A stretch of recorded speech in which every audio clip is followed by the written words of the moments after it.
El texto de hoy en nuestro estudio es Zacarías, capítulo 7. Zacarías, capítulo 7. El primer versículo de este capítulo, nosotros tenemos una fecha, nos habla acerca del año cuarto del rey Darío. Y cuando nosotros empezamos en el capítulo 1, nosotros veíamos en el versículo 1 del capítulo 1 que hablaba del segundo año del rey Darío, es decir, que para este momento han pasado aproximadamente 2 años.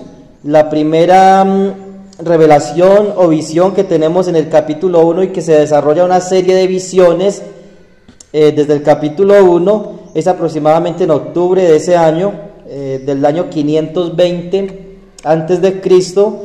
Y para el capítulo 7, versículo 1, ya estamos hablando de diciembre, y algunos fechan precisamente el 7 de diciembre, algunos estudiosos de estas cronologías, del 7 de diciembre del año 518. Entonces han pasado un poquito más de 2 años, y es interesante, como dice el versículo 1, aconteció que en el año cuarto del rey Darío vino palabra de Jehová a Zacarías a los 4 días del mes noveno, que es Quisleu. Me llama mucho la atención, y no me voy a detener en los detalles de las fechas y todo esto, pero me llama la atención que han pasado 2 años desde aquel primer mensaje, pero que cuando nosotros vemos el contenido de estos capítulos 7, 8 y a continuación, nosotros vemos un pueblo que no ha cambiado, un pueblo que no se ha arrepentido de sus pecados, y me llevaba mucho a meditar esto, primeramente en mi vida, qué cosas han cambiado en los últimos 2 años en mi vida, o si sigo igual, o en el peor de los casos, si estoy peor. Y esto también me ponía y me llevaba a pensar en la iglesia.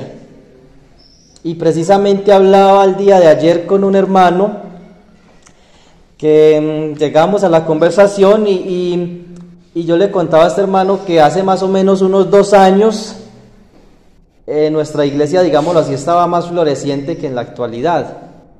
Si hablamos de números, había más cantidad de personas, no sé si de hermanos, pero de personas hace unos 2 años atrás. Y ahora pues nosotros podemos ver cultos de oración, cultos de estudio bíblico y cultos familiares en las casas muy menguados en cantidad de hermanos. Y aún si nosotros miramos la cena del Señor, y el domingo pasado hacía una protesta, digámoslo así, y seguramente no era el momento de haber hablado de eso en la cena del Señor, pero mirábamos cuánto ha menguado el número de asistencia a la cena del Señor. Entonces, al yo ver un pueblo como el pueblo de Israel, cuando recibe ese primer mensaje, un mensaje de consolación, un mensaje de ánimo, un mensaje de paz, se obedecían los mandamientos del Señor. 2 años después, lamentablemente, nosotros nos encontramos un pueblo sumido en la mundanalidad, pero también sumido en el legalismo. Y la primera parte de este capítulo nos habla del ayuno, en lo que ellos habían convertido una práctica que vemos en el Antiguo Testamento como algo que era una bendición, era algo para que el pueblo se acercara a Dios, para que el pueblo conociera más a Dios, tuviera más comunión con el Señor, pero vemos que ellos lo habían convertido en algo totalmente asceta o legalista. Vemos aquí una especie de ascetismo, vamos a hablar en un momento más al respecto, y en eso habían convertido el privilegio y la bendición que ellos tenían de poderse acercar más a Dios. Y cuando vemos más adelante lo que va a seguir hablando Zacarías, nos vamos a topar con un pueblo totalmente mundano en la mayoría de los casos. dice el versículo 2 del capítulo 7. Cuando el pueblo de Betel había enviado a Sarecer con Regén, Melech y sus hombres a implorar el favor de Jehová. Una pequeña pausa aquí. Aquí habla de Regén, Melech, y como para aclarar esto, no es un nombre, sino que es un título que había en aquel entonces, algo así como en Siria, que había un Ramsés, o algo así por el estilo. Era un título, esto significa oficial del rey. Entonces vienen mensajeros de Betel, esto es una región alejada de Jerusalén, vienen mensajeros con un oficial muy importante del rey, y entonces la idea es esta: ellos vienen a hacer una pregunta, o más bien a implorar el favor de Jehová. Dice el versículo 3, y a hablar a los sacerdotes que estaban en la casa de Jehová, de los ejércitos, y a los profetas, diciendo. Ahora recuerden que está en ese proceso de lo del templo, ¿cierto? Se echaron los cimientos, y el libro de Ageo y el libro de Zacarías es con el propósito de animar al pueblo a obedecer a Dios y edificar el templo de Jehová. Digo esto porque aquí habla de la casa de Jehová, pero cuando aquí habla de la casa de Jehová es refiriéndose a Jerusalén, porque allí era donde estaba el lugar de donde ha estado por mucho tiempo la casa de Jehová hasta este momento, aunque la casa está en proceso, en construcción. Jerusalén es tenido como el lugar de la casa de Jehová. Y lo que ellos traen, lo que estos mensajeros llegados de Betel traen es la siguiente pregunta, a manera de imploro, de ruego al Señor: Señor, por favor, dinos. Y esto era para los profetas y para los sacerdotes, aquellos representantes de Dios. Y la pregunta es la siguiente: ¿lloraremos en el mes quinto? ¿Haremos abstinencia como hemos hecho ya algunos años? Es interesante que en el capítulo 8, versículo 19, se menciona no solamente el mes quinto, mencionado allí en el versículo 3, sino que se mencionan otros meses. Mire, por ejemplo, lo que dice el pasaje allí en Zacarías 8, 19. Así ha dicho Jehová de los ejércitos: el ayuno del cuarto mes, el ayuno del quinto, el ayuno del séptimo y el ayuno del 10º se convertirán para la casa de Judá en gozo y alegría, en festivas solemnidades. Amad pues la verdad y la paz. Resulta que los israelitas, principalmente los judíos, los que estaban en la región de Judá y mayormente los que estaban en Jerusalén, que eran demasiado religiosos, ellos celebraban todas estas fechas, y cada una de estas fechas tenía algo de memoria para ellos. Ellos estaban recordando algo. Por ejemplo, en el 10º mes, dice en Segunda de Reyes capítulo 25 versículo 1, si quieren lo apuntan, allí en ese pasaje habla, y de ahí en adelante habla de que en el mes 10º fue sitiada Jerusalén. Entonces, cuando ellos llegaban al mes 10º, ellos recordaban que en ese mes había sido sitiada la ciudad, y que hacían una fiesta solemne. ¿De qué? De ayuno.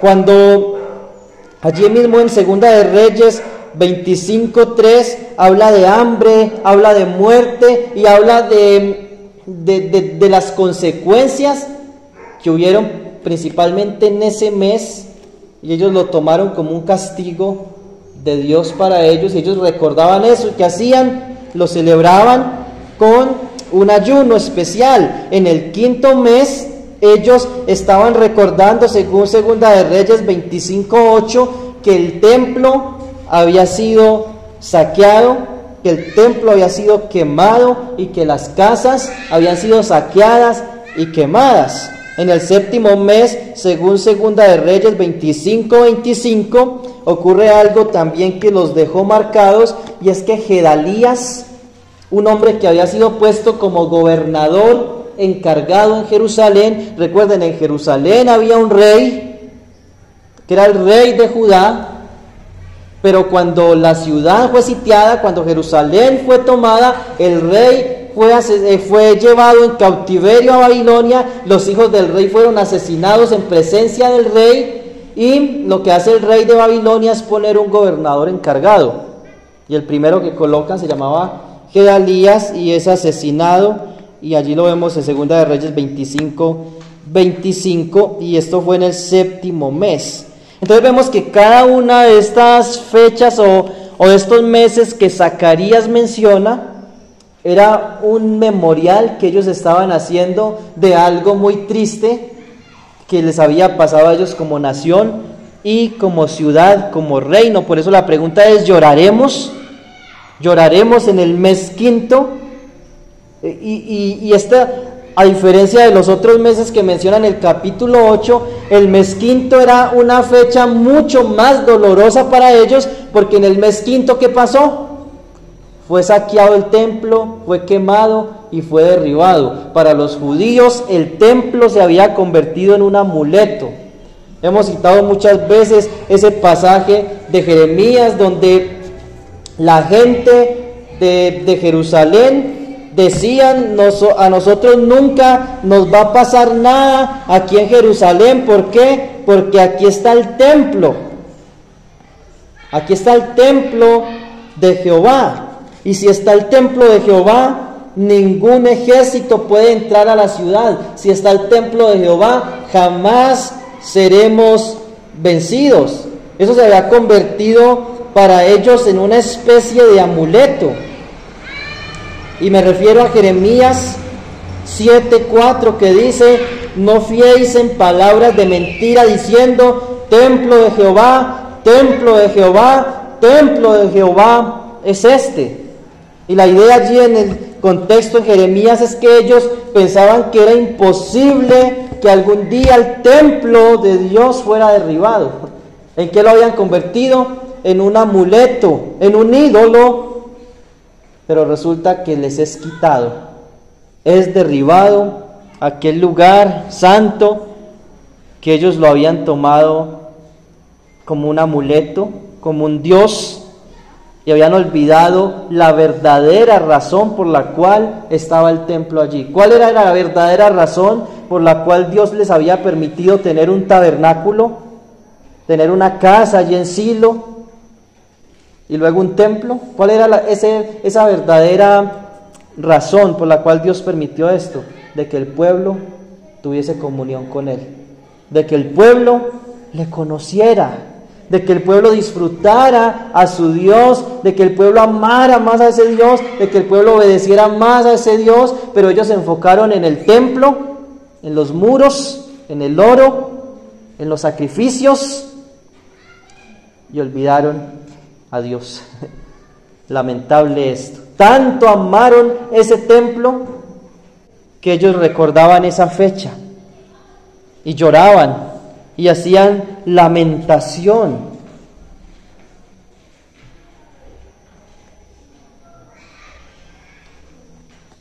A veces nos puede pasar eso como iglesia.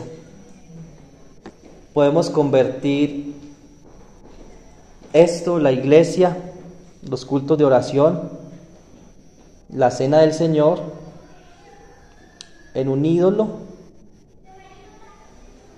Y lo digo porque he conversado con hermanos que ellos piensan que si están en la cena del Señor todo está bien, pero sus vidas están llenas de amargura, sus vidas están llenas de pecados visibles, patentes a los hombres, sus vidas, sus hogares un desastre, sus hijos un desastre total, su comunión personal con el Señor toda la semana un desastre.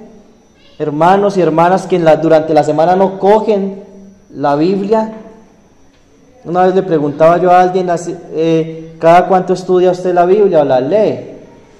¿O hace cuánto no la lee? Esa persona dijo, yo creo que llevo más de 15 días que yo no leo la Biblia, pero estaba en la cena. Entonces corremos el peligro, y sin minimizar la solemnidad y lo importante de la cena del Señor, lamentablemente muchos dejan de lado el Señor y la comunión del Señor y piensan que con el comer el pan y beber la copa es suficiente. Y una vez recuerdo cuando estábamos haciendo unos estudios para unos hermanos que se iban a bautizar, hablábamos mucho de esto. Usted puede participar de la cena del Señor y no tener comunión con Dios. Usted puede ser bautizado y no haber nacido de nuevo. No es importante el bautismo ni es importante la cena. No, yo no estoy diciendo eso. Lo que estoy diciendo es que muchos han fijado su mirada en el acto en sí y han dejado de lado al Señor. Y era lo que estaba pasando con los judíos. Para ellos el templo se convirtió en el foco de su religión. El templo, los sacrificios, el judaísmo. Estos libros, se me va el nombre en este momento, que era la interpretación de la ley y todas esas doctrinas que se añadían a la ley, que el Señor Jesús llama esto mandamientos de hombres. Para ellos eso se convirtió en su vida. Y si a alguien le tocaba esa parte de la religión. ¿Recuerdan lo que pasó con el sábado? El Sabbat, el día de reposo. Ellos lo habían convertido ¿en qué? En su Dios. Para ellos era inaudito que alguien llegara y el sábado sanara a un enfermo, por ejemplo. Pero resulta que ese alguien era el verdadero Señor. Y Él les dijo allí en Marcos capítulo 2, el Hijo del Hombre, Señor, ¿aún de qué? Aún del día de reposo. Yo soy Señor del día de reposo. El día de reposo fue hecho por causa de ustedes, no ustedes por causa del día de reposo. Entonces la pregunta, ¿lloraremos? ¿Haremos abstinencia? La segunda parte del versículo 3, como hemos hecho ya algunos años. Y yo me pregunto, ¿cuántos años? ¿Cuántos años llevaban ellos ayunando, haciendo abstinencia, llorando? La palabra allí lloraremos se puede traducir como planiremos. Planir es aquellas personas que incluso lloraban por plata. A esto se le conoce también como aquellas personas que hacían endechas, que lloraban, no recuerdo el nombre, hay un nombre para esto, que lloraban por un sueldo. Y hasta algunas culturas en la actualidad, creo que en nuestro país hay culturas, yo una vez viendo documentales sobre las culturas de nuestro país, hay ciertas culturas que hay lloradoras de profesión. Y eso ya no se ve tanto como costumbre, pero sí como cultura lo conservan, de mujeres que van a los velorios, a los entierros, y su trabajo es ¿qué? Llorar. Llorar. Ellos habían convertido la comunión con el Señor en algo muy, no tanto cultural, sino algo religioso.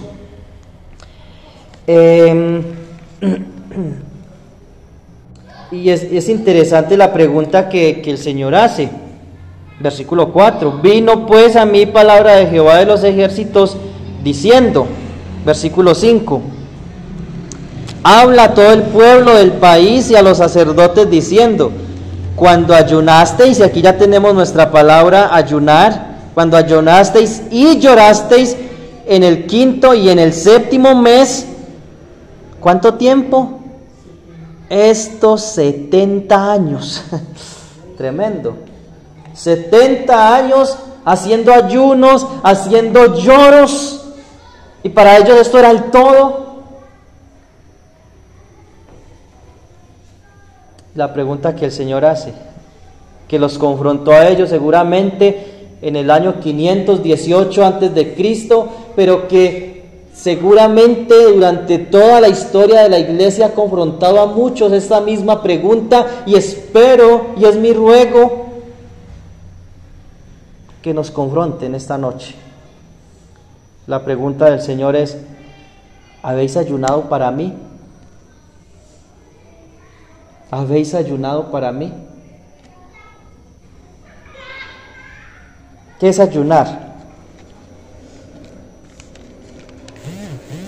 En el hebreo aparece una palabra, zafat, que significa golpearse el pecho. De hecho, en Isaías 32:12, lo mismo que dice aquí, ayunasteis y llorasteis, se traduce como golpearse el pecho. Y en Génesis 23:2 habla de hacer duelo. Hacer duelo. ¿Qué es hacer duelo? Estar de luto, estar triste, guardar un duelo, guardar un luto.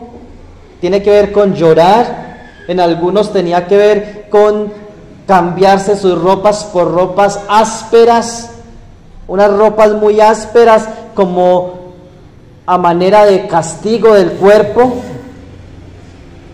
Para algunos era echarse ceniza sobre su cabeza y estar tirados en la tierra. Eso lo vemos en Job, por ejemplo, y en muchos hombres que dicen: estoy arrepentido en polvo y ceniza, o me arrepiento en polvo y ceniza. La idea es que ellos hacían algo como muestra de su arrepentimiento. Y en este caso, cuando ellos ayunaban, y dice el texto también que ellos se están, versículo, en el 3, haremos abstinencia. Entonces tiene mucho que ver con hacer abstinencia. Cuando nosotros vamos al Nuevo Testamento, nesteu es la palabra en griego, nesteu, se traduce como abstenerse, o se puede traducir literalmente como abstenerse. Así que cuando nosotros hablamos de ayuno, estamos hablando de ¿qué? De abstinencia, de abstinencia. Y en la mayoría de los casos, cuando aparece en la Biblia, habla de ¿qué? De abstinencia de alimentos. La Biblia dice en Mateo 4:2 que el Señor Jesucristo ayunó 40 días y 40 noches.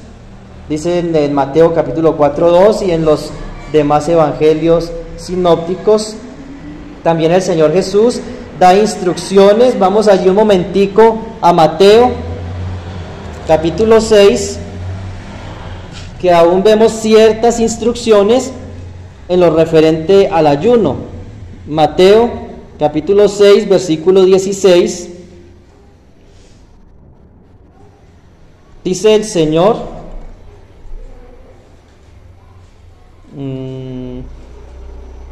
voy a leer en la traducción en lenguaje actual, estaba pensando era en Nueva Traducción Viviente. Nueva Traducción Viviente dice: cuando ayunes, que no sea evidente, porque así hacen los hipócritas, pues tratan de tener una apariencia miserable y andan desarreglados para que la gente los admire por sus ayunos. Les digo la verdad, no recibirán otra recompensa más que esa. Pero tú, cuando ayunes, lávate la cara, peínate, así nadie se dará cuenta de que estás ayunando, excepto tu Padre, quien sabe todo lo que haces en privado, y tu Padre, quien lo ve todo, te recompensará. Así que el Señor da instrucciones acerca del ayuno, lo cual entonces significa que es bíblico el ayuno. Ahora bien, ¿qué es lo que muchos cristianos tienen por ayunar? Segunda pregunta: ¿para qué lo hacen? ¿O para qué lo hacemos, cierto? Yo no sé cuántos aquí ayunan. ¿Para qué lo hace? ¿Para quién lo hace? Recuerden la pregunta del Señor en Zacarías 7:5. ¿habéis ayunado para mí?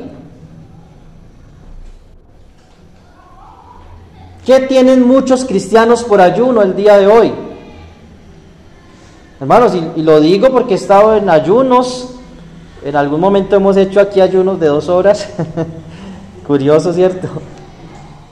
Pero algunos hermanos hacen ayunos desde por la mañana hasta la 1, 2 de la tarde. Algunos ayunan todo el día personalmente, donde nadie los vea. La pregunta ¿es esto el verdadero ayuno? Pero yo diría, más que lo que entendemos por ayuno, la respuesta estaría en ¿para quién lo hacemos? ¿Y por qué lo hacemos? Algunos lo hacen porque están tristes, de duelo. Otros lo hacen porque dicen, tengo que ayunar por mi hijo para que se arrepienta. Hermanos, los invito a que ayunemos por la salvación de mi hijo, y el enfoque es ruego por la salvación de alguien, o estoy ayunando porque es que le estoy pidiendo a Dios una moto y estoy ayunando para que el Señor me dé esa moto. Pregunta, ¿es esa la intención correcta? ¿O ayunar porque estoy triste? Si el Señor dice, habéis ayunado para mí, ¿cuál debe ser el centro de ese ayuno? ¿O el centro de esa abstinencia?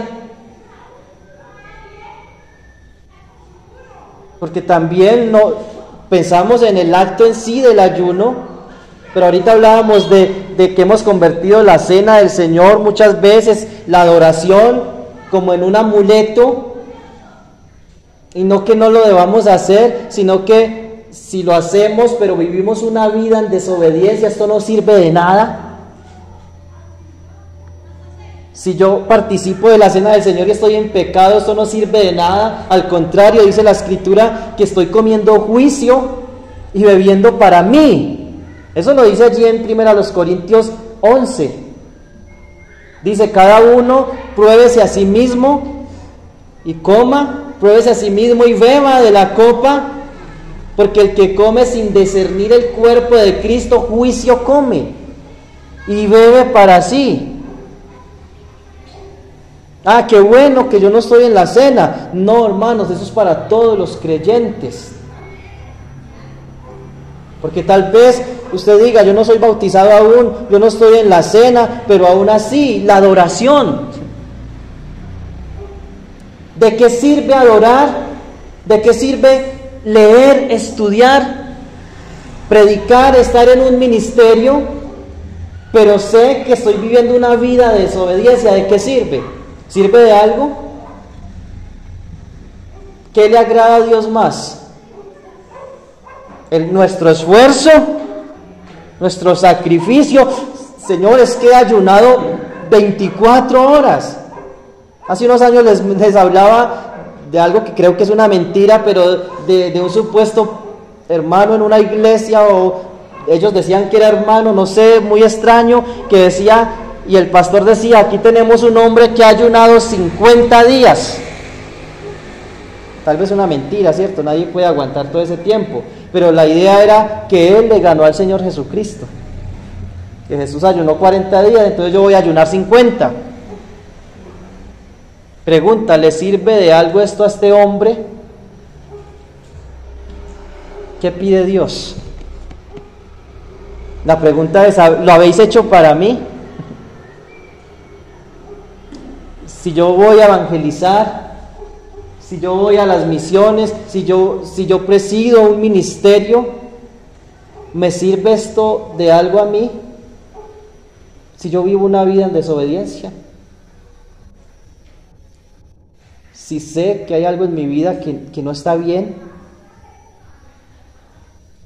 si sé que no cumplo los estándares que tenemos en la palabra del Señor ahora, y no se trata de cumplir, chequear, cumplir, no, pero la idea es, estamos haciendo lo que estamos haciendo porque realmente amamos al Señor, o porque en cierta forma yo, como esos judíos y como los judíos de la época de Jesús, pienso que por mi abstinencia de ciertas cosas Y aún, y cuando hablo de abstinencia me refiero a abstinencia de cosas que son legítimas. No estoy hablando tanto de cosas pecaminosas, porque es claro en las Escrituras que debemos abstenernos del pecado. De hecho hay un versículo que dice específicamente: absteneos de toda especie de mal. Creo que está en Primera de Pedro, si no estoy mal, o en Efesios. Absteneos de toda especie de mal, y la idea allí es absteneos de cualquier tipo de pecado o de cosas que me puedan llevar al pecado. Entonces, el pensar que la abstinencia en sí o el esfuerzo en sí es algo que yo hago para ganarme el favor de Dios, Dios dice: usted no lo está haciendo por mí. Usted no lo está haciendo por mí. Mire lo que dice el versículo 6, antes de mirar unos textos más.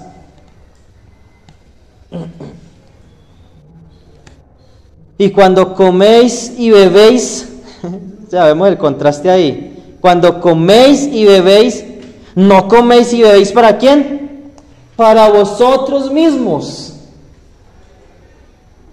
Gente pecadora, dice el Señor. Ustedes ayunan para ustedes, ustedes comen para ustedes, ustedes beben para ustedes mismos.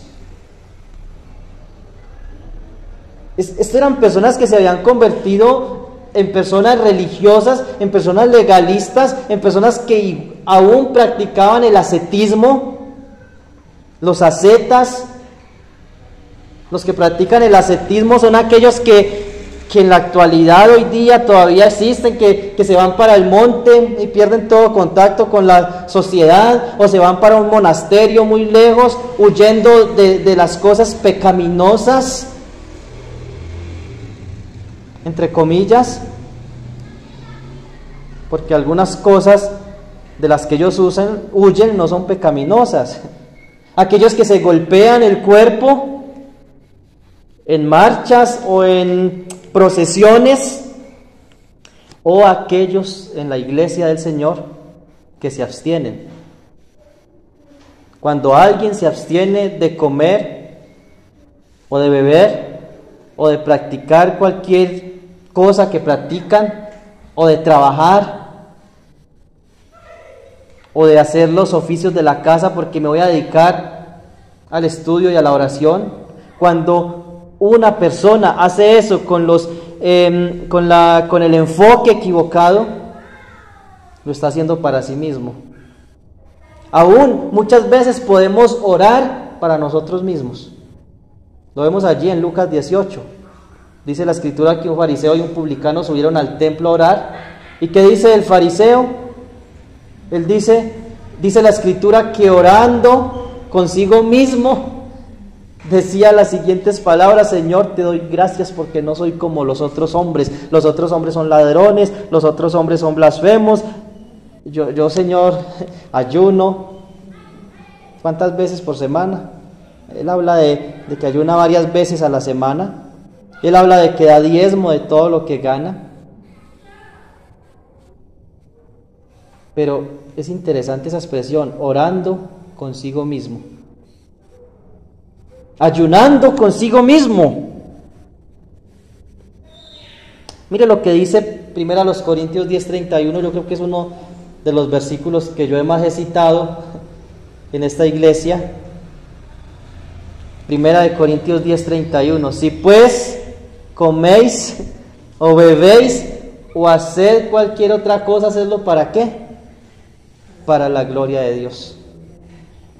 Es para el Señor, hermano. El que reza y peca, el que ora y peca, el que ayuna y peca, el que canta y peca, el que se congrega y peca, es igual que aquel católico que dice: el que reza y peca empata. Entonces, dice la palabra del Señor también, hablando de esto, del ascetismo, en Colosenses capítulo 2, versículo 22 y 23. Colosenses 2, 22, 23.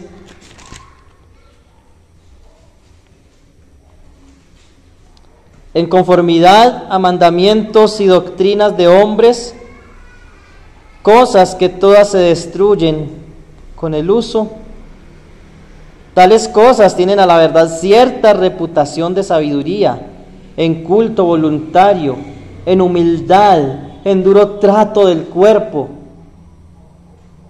¿No le suena esto? Muy familiar. Y esto lo vemos en el cristianismo.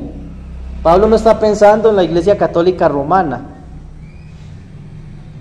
Está pensando en esas ideas gnósticas que se habían infiltrado en la iglesia, y entre ellas el ascetismo. Note que habla de reputación, de sabiduría, habla de culto voluntario, humildad, duro trato del cuerpo. Duro trato del cuerpo. Pero ¿de qué sirve esto? Dice Pablo, inspirado por el Espíritu Santo. Pero no tienen valor alguno contra los apetitos de la carne. Hermanos, usted puede pasarse toda la noche escuchando prédicas o leyendo incluso la Biblia, pero si no lo hace con una actitud correcta, con una actitud de escuchar a Dios y estar dispuesto a obedecer y estar dispuesto a arrepentirse, usted puede pasar toda la noche, 2 o 3 noches haciéndolo, pero eso no va a servir de nada si no hay obediencia y si no hay arrepentimiento. Aquellos judíos querían el favor de Dios cuando ayunaban. En vez de querer a Dios, de querer acercarse a Dios, ellos ayunaban porque querían el favor de Dios. Como aquellas personas que se humillan y que lloran cuando tienen una necesidad en sus vidas, una urgencia, pero luego que el Señor responde esa necesidad, el Señor en su gracia los libra de sus aflicciones, a veces ni volvemos a ver esas personas en la iglesia. Están por 2 o 3 cultos seguidos buscando el favor de Dios, pero luego cuando según ellos ven la respuesta, se van. ¿Cuándo los volvemos a ver en la iglesia? Cuando están otra vez en apuros. Nada de lo que hagamos, hermanos, nada de lo que hagamos legalistamente sirve si no hay obediencia y si no hay amor por el Señor. Note lo que dice 1 Samuel 15:22, que también es un texto demasiado conocido para los lectores ávidos de las Escrituras. 1 Samuel 15:22 dice: pero Samuel respondió, y sigo en la Nueva Traducción Viviente: ¿qué es lo que más le agrada al Señor? ¿Tus ofrendas quemadas y sacrificios, o que obedezcas a la voz, a su voz? Escucha, la obediencia es mejor que el sacrificio, y la sumisión es mejor que ofrecer la grasa de carneros. ¿Qué es mejor entonces? La obediencia y la sumisión al Señor. Por eso en el Sermón del Monte, allí en el texto que leíamos acerca del ayuno, también dice que cuando oramos para ser vistos por los hombres, no sirve de nada. Dice Mateo 6:5, si ofrendamos, puede ser muy grande la ofrenda que demos, y hay que ofrendar. Este local no se paga solo, y a veces nos vemos en apuros para pagarlo, pero si lo hacemos para ganar el favor de Dios, esto no sirve de nada. Dice el versículo 7, volviendo a Zacarías. Zacarías capítulo 7, versículo 7. El Señor trae a la memoria a los profetas. Dice: ¿no son estas las palabras que proclamó Jehová por medio de los profetas primeros, cuando Jerusalén estaba habitada y tranquila, y sus ciudades en sus alrededores, y el Negev y la Cefela estaban también habitados?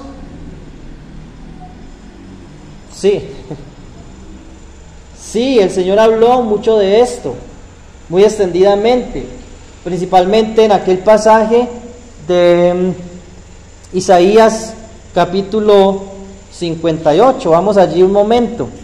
Isaías 58, nosotros vemos que el Señor ya había hablado de esto hace aproximadamente 180 años.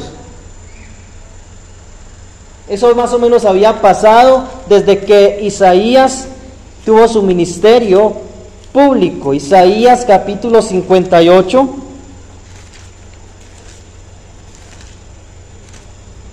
Dice el Señor allí: clama a voz en cuello, no te detengas, alza tu voz como trompeta y anuncia a mi pueblo su rebelión y a la casa de Jacob su pecado, que me buscan cada día y que quieren saber mis caminos, como gente que hubiese hecho justicia y que no hubiese dejado la ley de su Dios, que piden justos juicios y quieren acercarse a Dios. ¿Por qué dicen: ayunamos y no hiciste caso, humillamos nuestras almas y no te diste por entendido? He aquí que en el día de vuestro ayuno buscáis vuestro propio gusto y oprimís a todos vuestros trabajadores. He aquí que para contiendas y debates ayunáis, y para herir con el puño inicuamente no ayunáis como hoy, para que vuestra voz sea oída en lo alto. Es tal el ayuno que yo escogí, que de día aflija el hombre su alma y se incline su cabeza como junco y haga cama de cilicio y de ceniza. ¿Llamaréis a esto ayuno y día agradable a Jehová? ¿No es más bien el ayuno que yo escogí, desatar las ligaduras de impiedad, soltar las cargas de opresión, dejar ir libres a los quebrantados y que rompáis todo yugo? ¿No es que partas tu pan con el hambriento y a los pobres errantes albergues en casa, que cuando veas al desnudo lo cubras y no te escondas de tu hermano? Tremendo, tremendo esto, hermanos. Allí estaban aquellos hombres y mujeres tirados en el suelo,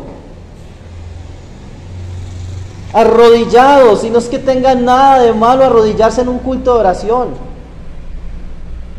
No tengo ningún problema con eso. Pero allí estaban como junco. ¿Qué es un junco? Es una planta que crece así, agachada,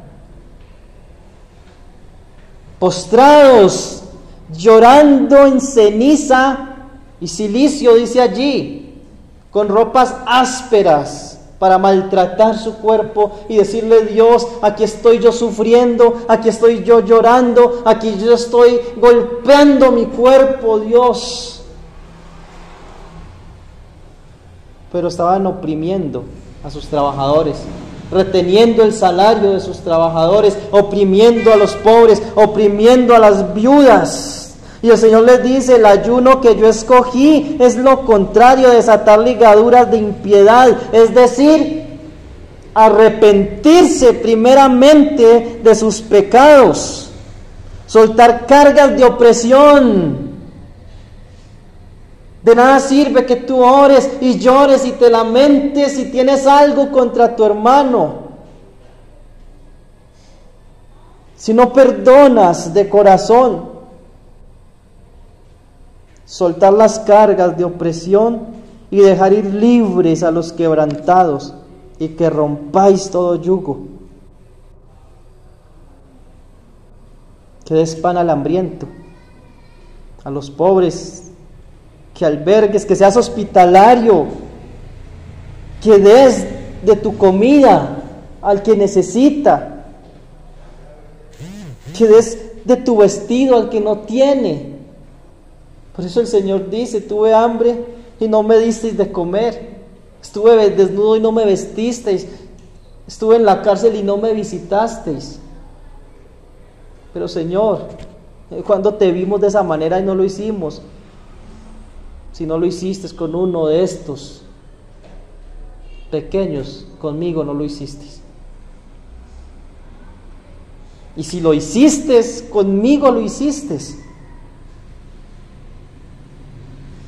Pero podemos cantar, podemos ayunar, podemos orar,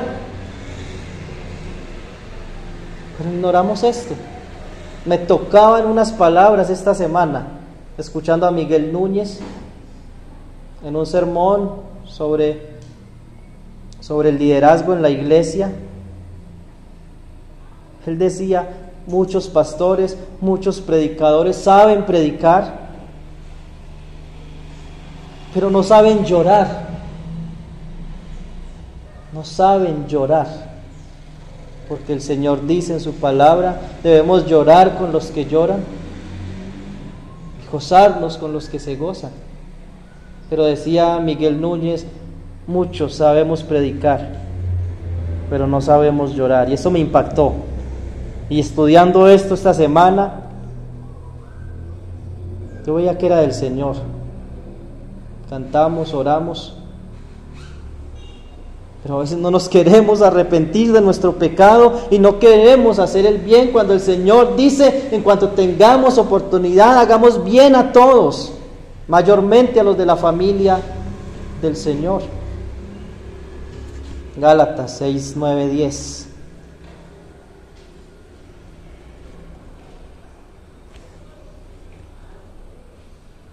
También dice Santiago que la religión pura y sin mancha es esta: visitar a los enfermos, ayudar a las viudas, a los desamparados, a los huérfanos.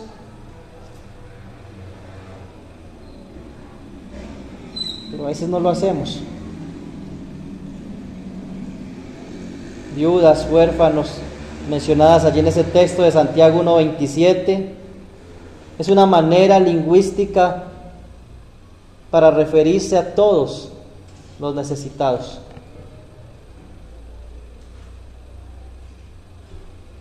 Pero a veces decimos: no tengo. Hay un hermano sufriendo, pasando una necesidad. Cerramos nuestro corazón. Ese no es el ayuno que Dios aprueba. Volvamos a Zacarías, porque se nos está acabando el tiempo. Yo creo que la segunda parte del texto la vamos a dejar para el siguiente estudio, unida con el capítulo 8, porque está en el mismo contexto. Pero miremos lo que dice el versículo 7. Otra vez. Perdón, el versículo 8.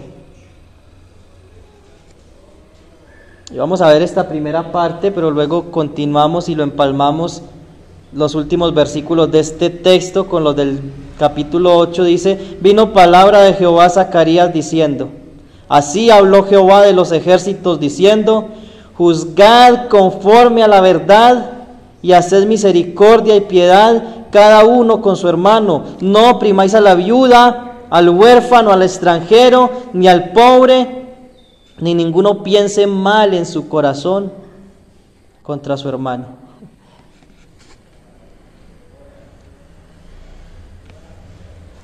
Allí estaban aquellos hombres ayunando, pero estaban pensando mal. En la Biblia de las Américas dice: estaban tramando contra sus hermanos, contra su hermano. ¿Cómo hacerle daño a esta persona? cómo lastimar a esta persona, cómo desquitarme de esta persona, cómo vengarme de esta persona, cómo pagarle por lo que hizo.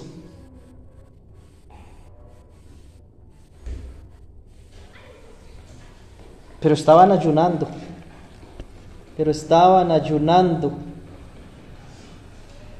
Note lo que dice el versículo 9: juzgad conforme a la verdad.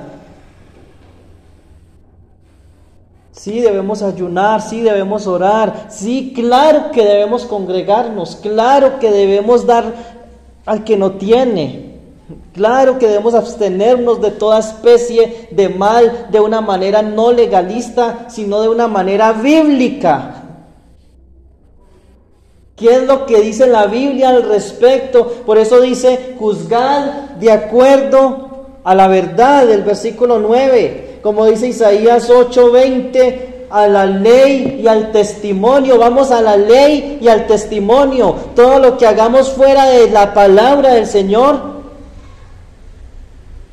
no sirve. Dice que si no hablaren conforme a esto es porque no les ha amanecido. Dice también Oseas 8:12 que les hablé de las maravillas de mi ley, pero fueron tenidas como cosa extraña. ¿No es curioso que aquellas personas que están metidas en un templo ayunando por horas, golpeándose el cuerpo, absteniéndose incluso de muchas cosas, que llevan una vida legalista, de reglas, de rigidez, de opresión? Cuando habla uno con esas personas, uno se da cuenta que la Biblia para ellos es una cosa extraña. Dice el texto que cité de Oseas 8:12, les hablé de las maravillas de mi ley y para ellos fueron tenidas como cosa extraña. Hay personas que cuando uno predica de algún tema un poco complejo, están allí desconcertados totalmente. Es algo extraño. ¿Cómo así que hay un libro que se llama Zacarías? Desconcertados, es algo extraño. Pero resulta que esas personas son las más legalistas muchas veces. Miqueas 6:8 dice: oh hombre, ¿qué pide Jehová de ti, sino hacer misericordia? Vamos allá al texto para citarlo bien. 6:8 de Miqueas, desde el 7 o 6: ¿con qué me presentaré ante Jehová y adoraré al Dios Altísimo? Me presentaré ante él con holocaustos, con becerros de un año. ¿Se agradará Jehová de millares de carneros o de 10,000 arroyos de aceite? Daré mi primogénito por mi rebelión, por el fruto, daré el fruto, de mis entrañas por el pecado de mi alma. Ascetismo. Oh hombre, él te ha declarado lo que es bueno. ¿Y qué pide Jehová de ti? Solamente hacer justicia, amar misericordia y humillarte ante tu Dios. Puedes dar arroyos de aceite. En aquel entonces esto implicaba esfuerzo, dinero, millares de carneros. Aún si ofrecieran a su hijo único o a su hijo primogénito, el Señor dice: no. Yo no estoy pidiendo ese tipo de sacrificios. Yo estoy pidiendo que vivas una vida justa de acuerdo a las Escrituras, que juzgues de acuerdo a la verdad, que juzgues de acuerdo a la ley, al testimonio. Yo lo que estoy pidiendo de ti es amar, misericordia. Implícitamente aquí está hablando amar a Dios y todo lo de Dios. Y humíllate. Hermanos, si no hay humillación en nuestra vida como cristianos, si no imitamos a nuestro Señor Jesucristo, que se humilló al Rey, al Dios, el cual siendo en forma de Dios, no estimó el ser igual a Dios como cosa a que humillarse? Si nosotros no seguimos las pisadas de nuestro Señor Jesucristo, en obediencia a su palabra, hermanos, de nada sirve todo lo que hagamos de más.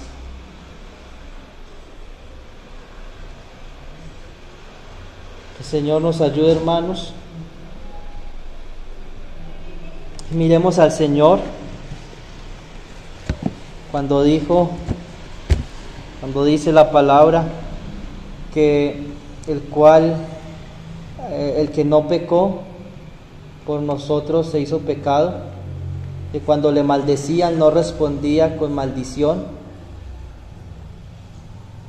sino que encomendaba la causa al que juzga justamente. Ver a nuestro Señor allí humillado y a la palabra diciendo: sigan sus pisadas, sigan sus pisadas. Nada hagáis por contienda o por vanagloria, antes bien, cada uno mirando a los demás como superiores a sí mismos. Haya pues en vosotros este sentir que hubo también en Cristo Jesús, el cual, siendo en forma de Dios, no estimó el ser igual a Dios como cosa que aferrarse, sino que se despojó hasta lo sumo, haciéndose obediente hasta la muerte y muerte de cruz. No apunté un versículo, pero lo cito allí en 2 Corintios capítulo 5, versículo 15, que dice: y por todos murió, para que los que viven ya no vivan para sí, sino para aquel que murió y resucitó por ellos. Todo lo que hacemos debe ser por Cristo, porque de Él, por Él y para Él son todas las cosas. No hagamos nada para nosotros. Dice el Señor: ¿habéis ayunado para mí? Dice el Señor: todo el sacrificio que tú haces, ¿lo estás haciendo para mí? Porque si es para mí, es un sacrificio total. Porque si es para mí, es una entrega total, no un 50-50. Es una entrega total. Cualquiera que viene en pos de mí y no se niega a sí mismo, no es digno de mí, dice el Señor. El que ama padre, madre, mujer, hijos, esposo, esposa, la lista puede ser exhaustiva, más que a mí, no es digno de mí. El Señor nos ayude, hermanos, para que nuestro culto, nuestro ayuno al Señor sea el que Dios pide. Padre, te damos